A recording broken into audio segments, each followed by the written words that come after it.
Hi everyone, welcome back to the better part with Donna. എല്ലാവരും ദൈവനാമത്തിൽ സന്തോഷവും സമാധാനമായിട്ട് ഇരിക്കുന്നു എന്ന് വിശ്വസിക്കുന്നു. ഞാനും സമാധാനമായിട്ട് സന്തോഷമായിട്ടൊക്കെ ഇരിക്കുന്നു. ഇന്ന് നമ്മൾ വളരെ ഇമ്പോർട്ടൻ്റ് ആയിട്ടുള്ള ഒരു കാര്യത്തെ പറ്റിയാണ് സംസാരിക്കുന്നത്. അപ്പം ഞാൻ ഈ പ്രാവശ്യം വീഡിയോയ്ക്ക് എന്ത് വെച്ചിട്ടാണ് വീഡിയോ ചെയ്യുക എന്നൊക്കെ ആലോചിച്ചപ്പോൾ ഞാൻ വിചാരിച്ചു ഈ ഒരു ടോപ്പിക്കിനെ പറ്റി സംസാരിക്കാണ്ട് വേറെ എന്ത് ബൈബിൾ സ്റ്റഡിയിലും ബൈബിളിനെ പറ്റിയും അതിനകത്തെ കാര്യങ്ങളെ പറ്റിയൊക്കെ സംസാരിച്ചിട്ടും കാര്യമില്ല. ബിക്കോസ് നമുക്ക് ലോകത്തിലുള്ള നമ്മൾ ഉൾപ്പെടുന്ന ഒരു ക്രിസ്ത്യൻ സമൂഹത്തിൽ എനിക്ക് തോന്നുന്നൊരു 3/4 പേരും ഈ ഒരു പ്രോബ്ലവുമായിട്ട് കണ്ടിന്യൂ ചെയ്യുന്നവരാണ്. അപ്പം ഓൾറെഡി വീഡിയോയുടെ തംബ്നെയിലിൽ കണ്ടതുപോലെ തന്നെ today's video is about lukewarm Christianity. അപ്പോൾ എന്താണ് ലൂക്ക് വോം എന്നുള്ള വാക്കിൻ്റെ അർത്ഥം ചിലർക്ക് അറിയായിരിക്കും. അറിയാത്തവർക്ക് വേണ്ടിയിട്ട് ലൂക്ക് വോം എന്ന് പറയുന്നത് നമ്മൾ ഡെയിലി ലൈഫിൽ സ്ഥിരം കാണുന്ന ഒരു കാര്യമാണ്. നമ്മൾ വെള്ളം ചൂടാക്കിയിട്ട് അത് ആറിക്കഴിഞ്ഞ് കഴിയുമ്പോഴുള്ള ഒരു അവസ്ഥയുണ്ടല്ലോ. ചൂടാണോ എന്ന് ചോദിച്ചാൽ ചൂടല്ല, തണുപ്പാണോ എന്ന് ചോദിച്ചാൽ തണുപ്പുമല്ല, ചൂടും അല്ല തണുപ്പും അല്ലാത്ത ഒരു അവസ്ഥ, ഒരു നടുക്കവസ്ഥ. അതിൻ്റെ പേരാണ് ലൂക്ക് വോം. ലൂക്ക് വോം എന്ന ഒരു ലിറ്ററൽ മീനിങ് ലൂക്ക് വോം അതാണ്. അല്ലാത്ത തന്നെ ലൂക്ക് വോമിനെ നമുക്ക് വേണമെങ്കിൽ അൺഇൻട്രസ്റ്റഡ് ആയിട്ടുള്ള, ഇമോഷൻലെസ് ആയിട്ടുള്ള, എന്തൂസിയാസം ഇല്ലാത്ത, ഒരു പാഷനും ഇല്ലാത്ത അങ്ങനത്തെ ജീവിതത്തിനെയൊക്കെ നമുക്ക് വേണമെങ്കിൽ ഒരു ലൂക്ക് വോം സ്റ്റേറ്റ് എന്ന് പറയാം. അപ്പം നിങ്ങൾ വിചാരിക്കും ലൂക്ക് വോം ഒക്കെ മനസ്സിലായി, ആൻഡ് ക്രിസ്ത്യാനിറ്റി നമുക്കറിയാമല്ലോ. നമ്മൾ ക്രിസ്ത്യാനികൾ എന്ന് പറയുമ്പോൾ ക്രിസ്തുവിൻ്റെ അനുയായികൾ, ഫോളോവേഴ്സ്. പക്ഷേ ഈ ലൂക്ക് വോമും ക്രിസ്ത്യാനിറ്റിയും തമ്മിൽ അപ്പം എന്താണ് ബന്ധം? ഒത്തിരി ബന്ധമുണ്ട്. ലൂക്ക് വോം ക്രിസ്ത്യാനിറ്റി എന്ന് പറയുമ്പോൾ അപ്പോൾ നമുക്കിപ്പോൾ മനസ്സിലായതുപോലെ തന്നെ ഒരു ഹാഫ് ഹാർട്ടഡ് ആയിട്ടുള്ള കമ്മിറ്റ്മെൻറ്റ്, അതായത് ഒരു കംഫർട്ട് സോണിൽ നിന്നിട്ടുള്ള ഒരു നമ്മുടെ വിശ്വാസ ജീവിതം, അതിനാണ് ലൂക്ക് വോം ക്രിസ്ത്യാനിറ്റി. എനിക്ക് തോന്നുന്നു ഈ ഒരു 2025 ഇപ്പം നമ്മളുടെ ചുറ്റുവട്ടത്തിൽ നടക്കുന്ന കാര്യങ്ങൾ, ഇപ്പം നമ്മളുടെ സ്വന്തം രാജ്യത്തിൻ്റെ, നമ്മളുടെ ഒരു വാർ സിറ്റുവേഷൻ, പല കാര്യങ്ങൾ, നമ്മളുടെ ഇപ്പോൾ എന്താ പറയുക ക്ലൈമറ്റ് സിറ്റുവേഷൻ, ഇങ്ങനെ പല കാര്യങ്ങൾ വരുമ്പോൾ നമുക്ക് ഓൾറെഡി ഒരു ആളുകളൊക്കെ ഒരു ലോകാവസാനം എന്നൊക്കെ പറയും, കർത്താവ് വരാൻ സമയം എന്നൊക്കെ പറയും. നമുക്കറിയത്തില്ല എപ്പോഴാണെന്ന്. എന്നാലും ഇതിൻ്റെയൊക്കെ ഒരു പോക്കൊക്കെ കണ്ടു കഴിഞ്ഞിട്ട് നമുക്കിങ്ങനെ നമ്മളുടെ ഒരു വിശ്വാസ ജീവിതം ഭയങ്കര കംഫർട്ട് സോണിൽ നിന്നിട്ട് നമ്മളുടെ ഒരു കൺവീനിയൻസിനനുസരിച്ച് കർത്താവിനെ വിളിക്കുകയും നമ്മളുടെ വിശ്വാസം മുന്നോട്ട് കൊണ്ടുപോവുകയൊക്കെ ചെയ്യുന്നത് വളരെ ഡേഞ്ചറസ് ആയിട്ടുള്ള ഒരു ഒരു പ്രവണതയാണെന്നാണ് എനിക്ക് തോന്നുന്നത് പേഴ്സണലായിട്ട്. അപ്പോൾ അതുകൊണ്ട് തന്നെയാണ് നമ്മൾ ലൂക്ക് വോം ക്രിസ്ത്യാനിറ്റീനെ പറ്റിയിട്ട് ഈ വീഡിയോ ചെയ്യാമെന്ന് ഞാൻ വിചാരിച്ചത്. ഞാൻ ഓൾറെഡി എൻ്റെ ഒരു ബ്ലോഗുണ്ട്. അപ്പോൾ ഓൾറെഡി ഞാൻ ആ ബ്ലോഗിൽ ഇത് ഓൾറെഡി പബ്ലിഷ് ചെയ്തിട്ടുള്ളൊരു കോണ്ടന്റുമാണ്. പക്ഷേ വീഡിയോയ്ക്ക് ഞാൻ ആലോചിച്ചപ്പോൾ I thought maybe this is a good time to speak about lukewarm Christianity.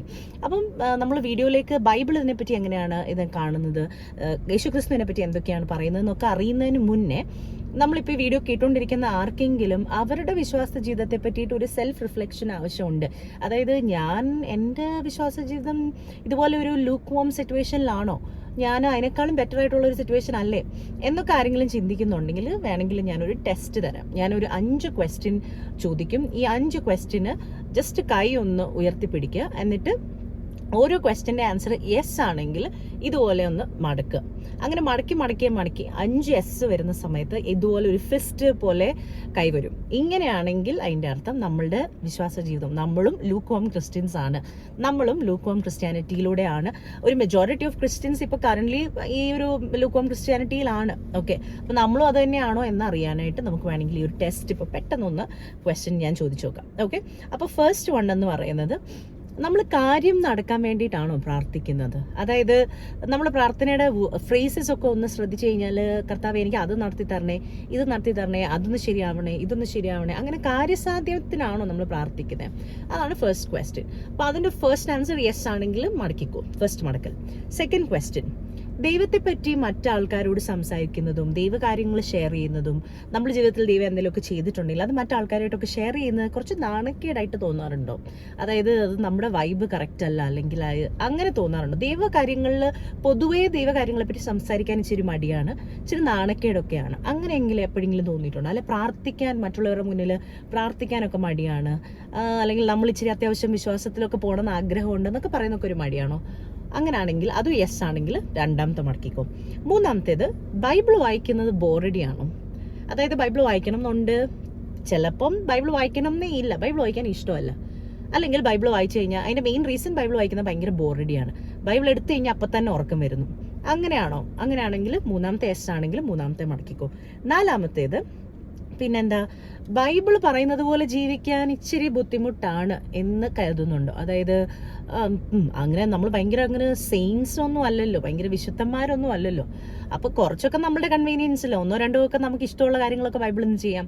ചിലപ്പോൾ കൊല്ലരുത്, നമ്മളാരും കൊല്ലുന്നില്ലല്ലോ, അപ്പോൾ 1-2 കമാൻഡ്മെന്റ്സ് ഒക്കെ ഓക്കെ, ബാക്കി കാര്യങ്ങൾ അപ്പം നമ്മളുടെ ഇഷ്ടം. അപ്പം നമ്മളൊരു അതിനെ ഒന്ന് മിക്സ് ചെയ്യുന്നുണ്ടോ, ഒന്ന് ഡൈല്യൂട്ട് ചെയ്യുന്നുണ്ടോ, ബൈബിളിൻ്റെ കുറച്ച് കാര്യങ്ങളൊക്കെ കേൾക്കുന്നു, കുറച്ച് കാര്യങ്ങളൊക്കെ നമ്മുടെ ഇഷ്ടം, അങ്ങനെയാണോ നമ്മൾ ജീവിക്കുന്നത്?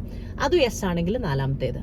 ഫൈനലി മറ്റുള്ളവർ എന്ത് ചിന്തിക്കും എന്ന് കരുതി നമ്മൾ പലപ്പോഴും നമ്മളുടെ വിശ്വാസത്തെ കുറച്ചൊന്ന് ടോൺ ഡൗൺ ചെയ്യാനായിട്ട് ശ്രമിച്ചിട്ടുണ്ട്. ഇത് കൂടുതലും എനിക്ക് തോന്നുന്നു യങ് ആയിട്ടുള്ള ആളുകൾ കേൾക്കുന്ന ഓഡിയൻസിനെ എനിക്ക് ഒന്നും കൂടെ റിലേറ്റ് ചെയ്യുക. അതായത് ഇപ്പോൾ ഒരു ക്രിസ്ത്യൻ കോണ്ടന്റ് ആണ്, ഒരു നല്ലൊരു പ്രസംഗം കേട്ടു, അല്ലെങ്കിൽ നല്ലൊരു ബൈബിൾ റിലേറ്റഡ് ആയിട്ടുള്ള ഒരു വീഡിയോ കണ്ടു, അതൊക്കെ ഒന്ന് ഷെയർ ചെയ്യണമെന്നുണ്ട്. പക്ഷേ ആളുകൾ എന്ത് ചിന്തിക്കും? കാര്യം ഇപ്പോഴത്തെ ഒരു വെരി പൊളിറ്റിക്കലി കറക്റ്റ് ആയിട്ടുള്ള ഒരു വേൾഡിൽ നമ്മളങ്ങനെ നമ്മളുടെ ഫെയ്ത്ത് അങ്ങനെ കാണിച്ചു കഴിഞ്ഞാൽ അത് ഇച്ചിരി ഒരു ടു മച്ച് ക്രിസ്ത്യൻ എന്നുള്ളൊരു കോൺസെപ്റ്റ് ആൾക്കാർ ജഡ്ജ് ചെയ്യുമോ, അങ്ങനെ ചിന്തിക്കുന്നുണ്ടോ? അങ്ങനെ ഒരു മടിയോ അങ്ങനെ ഒരു ജഡ്ജ്മെന്റൽ പേടിയോ ഉണ്ടോ? അതും യെസ് ആണെങ്കിൽ ഇപ്പം ഇങ്ങനെയായിരിക്കും കൈയിരിക്കുക. അങ്ങനെയാണെങ്കിൽ ഉറപ്പായും ഇപ്പം നിങ്ങൾ ആരാണോ അത് ചെയ്തിരിക്കുന്നത് ലൂക്കോം ക്രിസ്ത്യാനിറ്റിയിലാണ്. ഞാൻ എന്നെയും കൂടി അതിനകത്ത് ഉൾപ്പെടുത്തുന്നുണ്ട്. ഞാൻ മാത്രമാണെന്നല്ല കേട്ടോ. എൻ്റെ ഈ ഒരു വീഡിയോയും കുറച്ചും കൂടെ ഒക്കെ ഒന്ന് ബൈബിള് പഠിക്കുകയും അതിനെപ്പറ്റി സംസാരിക്കുകയൊക്കെ ചെയ്യുന്നത് ഇത് ഞാൻ ഈ വർഷത്തിന് തുടക്കത്തിൽ ഞാനും ലൂക്കോം ക്രിസ്ത്യാനിറ്റിയിൻ്റെ ഒരു ട്രാപ്പിലാണ് എന്ന് മനസ്സിലാക്കി അതിൽ നിന്ന് പുറത്ത് കടക്കാനുള്ള ചൂടിൻ്റെ ഭാഗത്തേക്ക് കുറച്ചും കൂടെ പാഷൻ്റെ ഭാഗത്തേക്ക് പോകാനായിട്ടുള്ള ഒരു ശ്രമം കൂടെയാണ്. എല്ലാവരും അങ്ങനെ ചെയ്യണം എന്നില്ല കേട്ടോ. പല രീതിയിൽ നമുക്ക് നമ്മളുടെ ഒരു വിശ്വാസ ജീവിതത്തെ കുറച്ചും കൂടെ ഒക്കെ ഒന്ന് ഫയർ ആക്കാനായിട്ട് പറ്റും. അപ്പം ഇപ്പൊ ഏതാണ്ടൊന്ന് മനസ്സിലായല്ലോ എന്താണ് ലൂക്കോം ക്രിസ്ത്യാനിറ്റി, നമ്മൾ ലൂക്കോം ക്രിസ്ത്യൻസ് ആണോ എന്നൊക്കെ ഒന്ന് ഇപ്പം മനസ്സിലായി കാണുമല്ലോ. അപ്പൊ ഇനി അറിയേണ്ടത് ദൈവം ഇതിനെപ്പറ്റി എന്താണ് പറയുന്നത്, അല്ലെ ബൈബിൾ ഇതിനെപ്പറ്റി സംസാരിക്കുന്നുണ്ടോ എന്ന് ആരെങ്കിലും ഒക്കെ ചിന്തിച്ചിട്ടുണ്ടാവും. ഈ ഞാനെങ്ങാനും ഇൻവെന്റ് ചെയ്ത ഒരു വേർഡാണോ ലൂക്കോം ക്രിസ്ത്യാനിറ്റി, ശരിക്കും ബൈബിളിൽ ഇതിനെപ്പറ്റിയൊക്കെ പറയുന്നുണ്ടോ എന്ന് ആരെങ്കിലും ചിന്തിച്ചിട്ടുണ്ടെങ്കിൽ ബൈബിൾ ഇതിനെപ്പറ്റി പറയുന്നുണ്ട്. വെളിപ്പാട് 3-ാമത്തെ അധ്യായം 15-ാം വാക്യം, ഞാൻ നിന്റെ പ്രവൃത്തി അറിയുന്നു, നീ ഉഷ്ണവാനുമല്ല ശീതവാനുമല്ല. ശീതവാനോ ഉഷ്ണവാനോ ആയിരുന്നുവെങ്കിൽ കൊള്ളാമായിരുന്നു. ഇങ്ങനെ ശീതവാനുമല്ല ഉഷ്ണവാനുമല്ല ശീതോഷ്ണവാനാകിയാൽ നിന്നെ എൻ്റെ വായിൽ നിന്ന് ഉമ്മിണ്ണ് കളയും. ഇത് വെളിപ്പാട് 3:15-16. അപ്പം ഈ വെളിപ്പാട് 3-ാം അധ്യായം 15-ാമത്തെ വാക്യത്തിൽ വളരെ ഇതൊരു ജെന്റിൽ വാർണിംഗ് ഒന്നുമല്ല, അതൊരു ഹൈ ഇന്റൻസിറ്റി ഒരു വേക്കപ്പ് കോൾ അല്ലെങ്കിൽ കോൾ ഫോർ ആക്ഷൻ ആയിട്ടാണ്. കാര്യം ഇത്ര സ്ട്രോങ് വേർഡ്സിൽ പിന്നെ വെളിപ്പാടിൽ എഴുതിയിരിക്കുന്നതാണ്. ഇത്രയും സ്ട്രോങ് ആയിട്ടുള്ള ഒരു വാക്കിൽ പിന്നെ ശരിക്കും പറഞ്ഞാൽ ഇതിന്റെ വേറൊരു ട്രാൻസ്ലേഷനിൽ എഴുതിയേക്കുന്നത് പിന്നെ I will spit you out of my mouth എന്നാണ് ദൈവം പറയുന്നത്. അതായത് ഞാൻ തുപ്പിക്കളയുമെന്ന്. ഭയങ്കര ഒരു ഡിസ്ഗസ്റ്റിംഗ് ആയിട്ടുള്ള, ദൈവത്തിന് അത്രയും ദേഷ്യമായിട്ട് സ്ട്രോങ്കർ വാക്കുകളിൽ വളരെ കുറച്ച് ഏരിയകളിലാണ് നമ്മളെ വഴക്ക് പറഞ്ഞേക്കുന്നത്.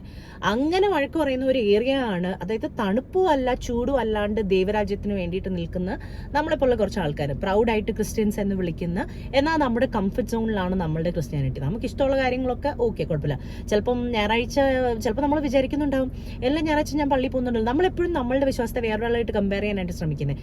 അവരെ വെച്ച് നോക്കുവാണെങ്കിൽ ഞാൻ അതിനേക്കാളും ബെറ്റർ, അറ്റ്ലീസ്റ്റ് ഞാൻ എല്ലാ ആഴ്ചയും പള്ളിയിൽ പോകുന്നുണ്ട്, അല്ലെ അറ്റ്ലീസ്റ്റ് ഞാൻ കുർബാന കൂടുന്നുണ്ട്, അല്ലെങ്കിൽ എന്താ ഞാൻ അവരെക്കാൾ നന്നായി ജീവിക്കുന്നത്. ഇതൊക്കെ നമ്മളൊരു കമ്പാരിസണിലാണ്. അപ്പം തൊട്ട് അയൽവക്കക്കാരൊരാളെ ഒരു നെയ്ബറിനെ കമ്പയർ ചെയ്യുന്ന സമയത്ത് നമ്മൾ ഇച്ചിരി ബെറ്റർ ആണ്. അപ്പം എന്നാലും still we are in our comfort zone. പക്ഷെ നമ്മൾ വേറൊരാളായിട്ട് കമ്പയർ ചെയ്യുമ്പോൾ നമ്മൾ ഇച്ചിരി ബെറ്റർ ആണെന്ന് തോന്നുന്ന കാരണം we are comfortable in our comfort zone. പക്ഷെ ദൈവം വെളിപ്പാട് 3-ാം അധ്യായത്തിൽ ഇതിനെപ്പറ്റി അത്ര ഒരു ലൈറ്റർ ആയിട്ടല്ല ദൈവം നമ്മളുടെ ഈ ഒരു അവസ്ഥയെ കാണുന്നത്. Because I don't think God needs half hearted people. God needs people who can give him full heart, full commitment, full dedication. എന്ന് പറയുന്നത് എല്ലാവരും പോയി ഉടനെ പ്രസംഗിക്കണമെന്നോ അച്ഛന്മാരാവണമെന്നോ പാസ്റ്റേഴ്സ് ആവണമെന്നോ സിസ്റ്റേഴ്സ് ആവണമെന്നോ അല്ല ഇതിൻ്റെ ഒന്നും അർത്ഥം എന്ന് പറയുന്നത് നമ്മൾ കുറച്ചും കൂടെയൊക്കെ ഡിസിപ്ലിൻ നമ്മളുടെ വിശ്വാസ ജീവിതത്തിൽ കൊണ്ടുവരിക, കുറച്ചുകൂടെയൊക്കെ ഇൻറ്റൻഷണൽ ആയിട്ട് നമ്മൾ ക്രിസ്ത്യൻ ആണെന്ന് പറഞ്ഞ് ജീവിക്കുക. അല്ലാതെ വെറുതെ ഒരു നെയിം സേക്ക് ക്രിസ്ത്യൻ ആകാതെ നമ്മൾ ജനിച്ച് ക്രിസ്ത്യാനിറ്റിയിലായി പോയി അത് കാരണം ഇതുമായിട്ട് കണ്ടിന്യൂ ചെയ്യുന്നു. I don't think God needs half hearted people. നമ്മൾ പലപ്പോഴും വിചാരിക്കുന്നു നമ്മൾ അങ്ങനത്തെ ആളുകളെ ദൈവത്തിന് ആവശ്യമുണ്ടെന്ന് എനിക്ക് തോന്നുന്നില്ല. ഇപ്പം ഞാനും ഇതിനകത്തുനിന്ന് മാറാനുള്ള ഒരു അവസ്ഥയിലാണ്. അപ്പോൾ അത് കാരണം ഞാൻ വിചാരിച്ചു ബൈബിൾ ഇനി എന്തെങ്കിലുമൊക്കെ പറയുന്നതിന് മുന്നേ നമ്മൾ ഇങ്ങനത്തെ ഒരു അവസ്ഥയിലാണെങ്കിൽ may be it's time that we change our routines, because our routines would not make us Christians. നമ്മൾ എല്ലാ ആഴ്ചയും പള്ളിയിൽ പോകുന്നു, എല്ലാ ആഴ്ചയും അമ്മ നിർബന്ധിക്കുന്ന കാരണം ഇരുന്ന് ഓക്കെ കുടുംബ പ്രാർത്ഥനയ്ക്ക് കൂടുന്നു, ഒക്കെ ഹാഫ് ഹാർട്ടഡ് ആയിട്ട് ചെയ്യുന്നു. അത് നമ്മളെ ഒരിക്കലും ഒരു ഫയർ, അതായത് ചൂടുള്ള കാര്യം കർത്താവിന് ഒന്നെങ്കിൽ തണുപ്പിപ്പോ അല്ലെങ്കിൽ ചൂടിപ്പോ, ഇത് നടുക്ക് നിൽക്കുന്ന ഈ ഒരു പരിപാടി നമ്മൾ നിർത്തണം. അപ്പോൾ ഇനി ബൈബിളിൽ വേറെ ഭാഗങ്ങളിൽ ഇതിനെപ്പറ്റി പറഞ്ഞിട്ടുണ്ട്. അതിലൊന്നാണ് മത്തായി 13 4-8. കാര്യം നമ്മൾ പല സമയത്തും ഇങ്ങനത്തെ ഒരു കംഫർട്ട് സോണിൽ വരാനുള്ള കാരണം നമ്മൾ പള്ളി പോകുമായിരിക്കുമല്ലോ. ചർച്ച് ഗോവേഴ്സ് ആണ് ലൂക്ക്വാം ക്രിസ്ത്യൻസ്.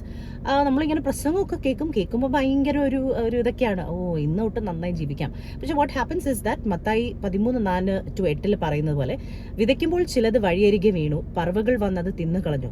ചിലത് പാറസ്ഥലത്ത് ഏറെ മണ്ണില്ലാത്തയിടത്ത് വീണു, മണ്ണിന് താഴ്ചയില്ലായകയാൽ ക്ഷണത്തിൽ മുളച്ചു വന്നു. സൂര്യൻ ഉദിച്ചാറെ ചൂട് തട്ടി വേരില്ലായകയാൽ അത് ഉണങ്ങിപ്പോയി. മറ്റു ചിലത് മുള്ളിനടിയിൽ വീണു, മുള്ള് മുളച്ചു വളർന്ന് അതിനെ ഞെരുക്കി കളഞ്ഞു. മറ്റു ചിലത് നല്ല നിലത്ത് വീണു, 100, 60, 30 മേനിയായി വിളഞ്ഞു.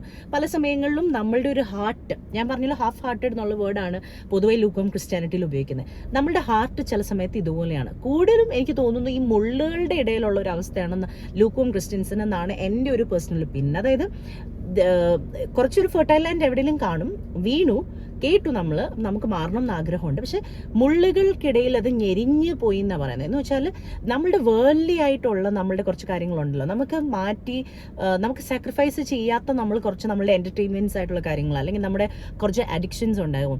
ആൽക്കഹോളിസം കാണും, സ്മോക്കിംഗ് കാണും, അല്ലെങ്കിൽ ഗോസിപ്പിംഗ് കാണും. ഇങ്ങനത്തെയൊക്കെ കുറച്ച് വേൾഡ്ലി ആയിട്ടുള്ള പിശാച് തരുന്ന കുറച്ച് ടെംപ്റ്റേഷൻസുകളിൽ അത് വന്നിട്ട് ഈ നല്ല സീഡ് എന്ന് പറയുന്നത് നമ്മൾ കേൾക്കുന്ന കുറച്ച് നല്ല കാര്യങ്ങൾ, നമ്മുടെ ഉള്ളിൽ നമുക്ക് തോന്നുന്ന കുറച്ച് നല്ല കാര്യങ്ങൾ, ഇനി തൊട്ട് എല്ലാ ദിവസവും ഇൻറ്റൻഷനലായിട്ടിരുന്ന് പ്രാർത്ഥിക്കണം, ബൈബിൾ വായിക്കണം, ഇങ്ങനെയൊക്കെയുള്ള നല്ല തോട്ട്സ് വരുമ്പോൾ തന്നെ ഇങ്ങനത്തെ കുറച്ച് വേർഡ്ലി ആയിട്ടുള്ള കാര്യങ്ങൾ വന്നിട്ട് അതിനെ ഞെരുക്കി കളയും. ഓക്കെ, കാര്യം എന്താണ്, നമ്മളുടെ ഒരു ലൈഫിൽ പ്രത്യേകിച്ച് ഇപ്പം നമ്മളുടെ ഒരു സൈറ്റിൻ്റെ ഒരു ഹോൾഡ് എന്ന് പറയുന്നത് എപ്പോഴും വേർഡ്ലി കാര്യങ്ങളിൽ നമ്മൾ മാക്സിമം നമ്മൾ എങ്ങനെയെങ്കിലും എൻഗേജ് ചെയ്ത് നിർത്തുക. അതാകുമ്പോൾ നമ്മൾ ഇങ്ങനത്തെ ഡിവൈൻ ആയിട്ടുള്ള സ്പിരിച്വൽ കാര്യങ്ങളിലോട്ട് വരികയില്ലല്ലോ. കാര്യം നമ്മളിപ്പോൾ സ്ക്രോൾ ചെയ്യുന്ന പോലെ അങ്ങനെ സ്ക്രോൾ ചെയ്ത് അങ്ങനെ കണ്ട് എൻ്റർടൈൻ ആയിട്ട് എൻഗേജ് ചെയ്ത് ഇങ്ങനെ ഇരിക്കാം. അപ്പം എനിക്ക് മുള്ളുകളുടെ ഒരു അവസ്ഥയായിട്ടാണ് പൊതുവേ ഒരു ലൂക്ക്വാം ക്രിസ്ത്യൻസിൻ്റെ ഒരു ജീവിതത്തെ എനിക്ക് തോന്നിയിട്ടുള്ളത്. ഇനിയുണ്ട് നമുക്ക് വേറെ, that is Mathai 6:24. that you cannot serve two masters. 2 യജമാനന്മാരെ സേവിപ്പാൻ ആർക്കും കഴിയുകയില്ല. അങ്ങനെ ചെയ്താൽ ഒരുത്തനെ പകച്ച് മറ്റവനെ സ്നേഹിക്കും. സോ ലൂക്ക്വാം ക്രിസ്ത്യൻസിന് ഒരു പ്രോബ്ലം, നമ്മളുടെ 2 വള്ളത്തിൽ കാലിട്ടിട്ടാണ് നമ്മൾ നിൽക്കുന്നത്. അതായത് നമുക്ക് വേൾഡ്ലി ആയിട്ടുള്ള എല്ലാ കാര്യങ്ങളും വേണം, എങ്ങനെയാണ് ദൈവം ഇല്ലാതെ മൊത്തത്തിൽ ജീവിക്കുന്നത്? നിരീശ്വരവാദികളല്ലല്ലോ. അപ്പം എങ്ങനെയാണ് ദൈവം ഇല്ലാണ്ട് ജീവിക്കുക? കാര്യം കാര്യസാധ്യമൊക്കെ വരുമ്പോൾ ദൈവത്തെ വേണമല്ലോ. അപ്പം ഈ ഒരു 2 വള്ളം വിൽ നോട്ട് വർക്ക്.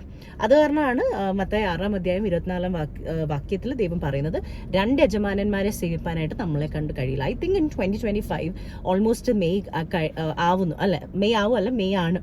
അപ്പോൾ ഇത്രയൊക്കെ ആയി. I think it's time that we choose എന്തുവാണ് വേണ്ടത്. തണുപ്പിൻ്റെ ഒരവസ്ഥ എന്നൊക്കെ പറയുന്നത് കംപ്ലീറ്റ് ആയിട്ട് ഇത് വിട്ടിട്ടുള്ള അവസ്ഥയാണ്. അങ്ങനെയുള്ള ആളുകളും ഉണ്ട്. അല്ലെങ്കിൽ പിന്നെ പാഷനേറ്റ് ആയിട്ട് ഇൻറ്റൻഷണൽ ആയിട്ട് ഡിസിപ്ലിൻ, ഒറ്റയടിക്ക് ഒരു ദിവസം കൊണ്ട് ഭയങ്കരമായിട്ട് ഫയറിലോട്ട് വരുമോ എന്ന് ചോദിച്ചാൽ ഇച്ചിരി ബുദ്ധിമുട്ടാണ്. പക്ഷേ today we can choose, right? ഇപ്പം ഇന്ന് നമ്മൾ ചൂസ് ചെയ്താൽ ചിലപ്പം ഒരു മാസത്തിനുള്ളിൽ 2 മാസത്തിനുള്ളിലൊക്കെ കുറച്ചും കൂടെ ഒക്കെ ഒരു ഭേദം വരും.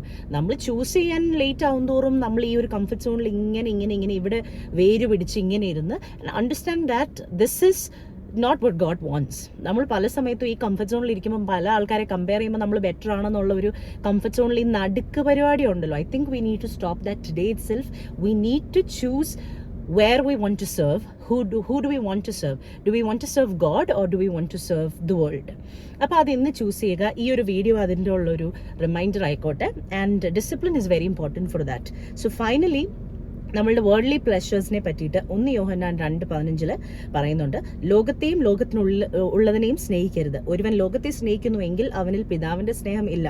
ജഡമോഹം, കൺമോഹം, ജീവനത്തിൻ്റെ പ്രതാപം, ഇങ്ങനെ ലോകത്തിലുള്ളത് എല്ലാം പിതാവിൽ നിന്നല്ല, ലോകത്തിൽ നിന്ന് അത്രേ ആകുന്നു. അപ്പോൾ നമ്മളുടെ ഒരു worldly tensions and concerns and പ്ലഷേഴ്സിനൊക്കെ കുറച്ചൊന്ന് കൺട്രോൾ ചെയ്ത് നമ്മളുടെ ഒരു പ്രാർത്ഥനാ ജീവിതം, വിശ്വാസ ജീവിതമൊക്കെ കുറച്ചൊന്നൊരു ഡിസിപ്ലിനാണ് അതിനാവശ്യമായിട്ടുള്ളത്. പ്രാർത്ഥിക്കാനായിട്ടും ബൈബിൾ വായിക്കാനായിട്ടും ഒക്കെ വളരെ ഡെലിബറേറ്റ് ആയിട്ട്, അല്ലാതെ ഓക്കെ ഒരു 8:30 അല്ലെ ഒരു 9 മണിയായി, അല്ലെ ആരെങ്കിലും നമ്മളെ വിളിച്ചു, അല്ല അമ്മ വിളിച്ചു, അത് കാരണം നമ്മളിരുന്ന് പ്രാർത്ഥിക്കുന്നു, അല്ലെങ്കിൽ ഒരു കാര്യസാധ്യം വരുന്നു, ആ സമയത്ത് ഭയങ്കര പ്രാർത്ഥന, ഇങ്ങനൊന്നും അല്ലാതെ ഡിസിപ്ലിൻ ആയിട്ട്. ഞാൻ പറഞ്ഞല്ലോ, നമ്മൾ പണ്ട് എസ്തേറിൻ്റെ ഇതിനകത്ത് പറയുന്നുണ്ട്, നമ്മൾ ഇഫ് ഐ പെരിഷ്, നശിച്ചാലും ഇല്ലെങ്കിലും നമ്മൾ ദൈവം നടത്തി തന്നാലും ഇല്ലെങ്കിലും നമ്മൾ ദൈവത്തെ വിളിക്കും എന്നുള്ളൊരു ഡിസിപ്ലിനിലേക്ക് ഈ ഒരു മെയ് നമ്മൾ തീരുമാനം എടുക്കണം. That we are choosing what do we want to choose. And of course I want you to choose the hotter, warmer side, which is ദൈവത്തിൻ്റെ side. that we will not be on, in that middle portion anymore. We will choose God every day starting from today. Okay, അപ്പം അതിന് വേണ്ടിയിട്ട് നമ്മൾ it's also a sin. So we have to start confessing നമ്മളുടെ ആ ഒരു ഇത് കാര്യം. ഇത്രയും നാൾ നമ്മൾ അങ്ങനെ ഒരു കൺവീനിയൻസ് അനുസരിച്ച് ദൈവത്തെ വിളിക്കുകയായിരുന്നല്ലോ ചെയ്തത്, which is actually a sin. I think we should start confessing that to God. Okay, and ദൈവം സെയിം വേഴ്സിൽ തന്നെ ദൈവം നമുക്ക് ഐ തിങ്ക് റെവലേഷൻ്റെ തന്നെ 20-ാമത്തെ വാക്യം പറയുന്നത് ഞാൻ വാതിക്കൽ നിന്ന് മുട്ടുന്നു, ആരെങ്കിലും എൻ്റെ ശബ്ദം കേട്ട് വാതിൽ തുറന്നാൽ ഞാൻ അവൻ്റെ അടുക്കൽ ചെന്ന് അവനോടും അവൻ എന്നോട് കൂടെ അത്താഴം കഴിക്കും. So we know that God is ഒരു കണ്ടിന്യൂസ് ആയിട്ടുള്ളൊരു മെറ്റഫറാണ് ഈ ഡിന്നറിൻ്റെ മെറ്റഫർ, വിച്ച് ഇസ് ആക്ച്വലി ദൈവം നമുക്ക് നമ്മളുടെ ബ്രെഡ് മുറിച്ചു കൊടുക്കുന്ന നമ്മളുടെ കുർബാനയുടെ അതൊരു എപ്പോൾ ദൈവത്തിൻ്റെ അടുത്ത് പോയാലും ദൈവം നമുക്ക് 5 അപ്പവും 2 മീനിൻ്റേതുകൊണ്ട് അങ്ങനെ ഒരു ഫുഡ് വളരെ ഇമ്പോർട്ടൻ്റ് ആയിട്ടുള്ളൊരു മെറ്റഫറാണ് ദൈവത്തെ സംബന്ധിച്ചോളം. അപ്പം ഈ സെയിം അധ്യായത്തിൽ റെവലേഷൻ്റെ 3:15 നമ്മളെ വഴക്ക് പറയുന്നത്, ഈ തുപ്പിക്കളയും എന്നുള്ള വഴക്ക് പറയുന്നത്. 20 പറയുന്നത് ഈ നമ്മൾ ഫൈനലി ദൈവത്തെ ചൂസ് ചെയ്ത് ഈ നടുക്ക് ഭാഗം ഒന്ന് വിട്ടിട്ട് 2 വള്ളത്തിലും കാല് വെക്കാതെ ദൈവത്തിൻ്റെ വള്ളത്തിലോട്ട് ചാടി കഴിയുമ്പം 20-ാമത്തെ വേഴ്സിൽ പറയുന്നുണ്ട് ദൈവം ഗോഡ് ഇസ് വെയിറ്റിംഗ്, വാതിൽക്കൽ മുട്ടി നിൽക്കുകയാണ്. നമ്മൾ വാതിൽ തുറന്നു കഴിഞ്ഞാൽ ദൈവം തീർച്ചയായും വന്ന് നമ്മളുടെ കൂടെ അത്താഴം കഴിക്കുമെന്ന് പറഞ്ഞു, വിച്ച് ഇസ് എ വെരി ഒരു കോർഡിയൽ ആയിട്ടുള്ള ഒരു നല്ല relationship with God. So today this video let it be a reminder that we need to choose. We can not continue without choosing sides anymore. That is it very courageous or brave. So എല്ലാവരും ദൈവത്തിൻ്റെ വള്ളത്തിലോട്ട് ചാടാനായിട്ട് ready ആയിരിക്കട്ടെ. ഇന്നോട്ട് ആ step start ചെയ്യുക. അടുത്തൊരു വീഡിയോയിൽ നമ്മൾ വേറൊരു സംസാര വിഷയവുമായിട്ട് വേറൊരു ബൈബിൾ സ്റ്റഡി ടോപ്പിക്കുമായിട്ട് കാണുന്നവരെ എവ്രിബഡി പ്ലീസ് ടേക്ക് കെയർ.